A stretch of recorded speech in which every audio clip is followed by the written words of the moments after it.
I thought today was great for the men. It was probably the program's best performance as a whole, maybe in the history of the program. We had 2 runners under the old school record, Hillary and Tristan.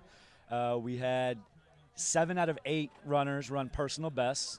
When we go back to last week at Embry-Riddle, with the freshmen specifically, a lot of them were disappointed with their times. They ran on a tough course, grueling course, very challenging. And I told them 75 to 90 seconds. That's how much faster you're going to run next week.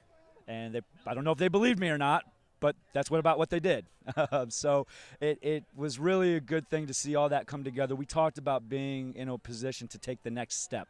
And are we going to improve as a program?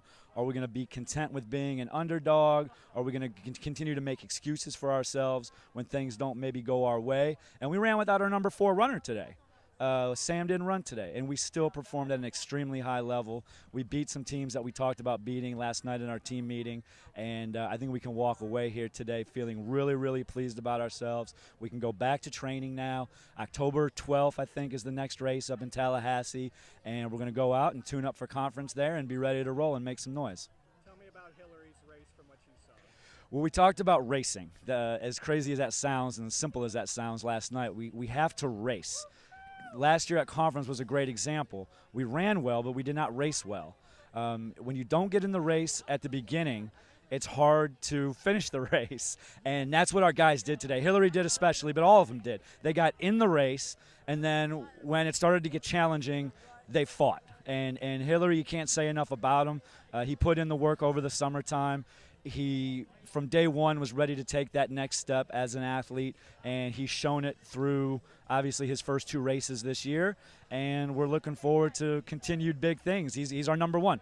In the last 2 years, well, I guess going back to Joe, we had a number 1, but last year especially, we didn't necessarily have a true number 1. Hillary ran number 1 for us a couple times. I think Stu ran number 1 for us once. Ari ran number 1 for us a few times. This year, Hillary has solidified himself as our number 1 runner, and that's what good teams have. They have solidified number 1s, and he's it for us right now. And the women today? Women were tough. We've been riddled with the injury bug, and we've actually even have a few girls that were sick today as well. But they battled, and that's all we've asked them all week is to battle. And although Mel didn't run a personal best today, she still ran well. But for Shelby and Katie to come out and again continue now for the 3rd week in a row or 3rd race in a row to come out and run well and improve upon their performance and gain their self-confidence, that is going to be the key for us moving forward. Those 2 have to continue to run with confidence. And let's not forget about Kelsey. She had a little rough one last week at Embry-Riddle, but she came back today and ran one of her best times ever. If not her best, I'd have to double check. But so you can't say enough about them. They've got the cards stacked against them right now with some of the things we've got going on, and they continue to fight, and I'm really, really proud of the way they fought today.